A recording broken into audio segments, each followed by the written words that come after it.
So if I was a retailer today and I needed to go out and find a new fraud prevention solution or something to help me mitigate the fraud on my payments experience for my customers, really, there's three things I would do. Number one, I would talk to my peers in the industry. I would ask them, what are they doing, right?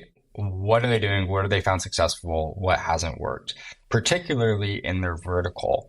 And I know like that used to be taboo, like, oh, I'm not going and talking to the competition. And while I agree it used to be, I don't really see that anymore, right? Like I have seen, regardless of what vertical you're in, people are getting together, peers are getting together because yes, they compete for sales, but they all want to stop fraud and they all want to help each other because if I can help stop fraud at, retailer A, it's going to only help me at retailer B. Yeah. And so I think communicating with your peers, and then when you're talking to fraud providers, I always think it's important to say, okay, so you have a solution today, but what is the R&D you're putting back into your technology? How is it helping me tomorrow? I think that is key. And then the last piece is stopping fraud is one line item, right?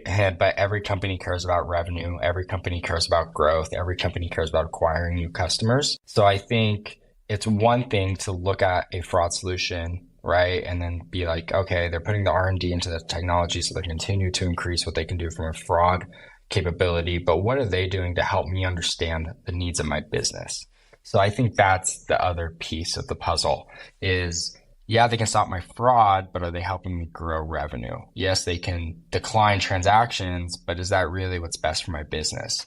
And so I think being able to talk with a partner that understands their business goals is vital for success of a fraud solution.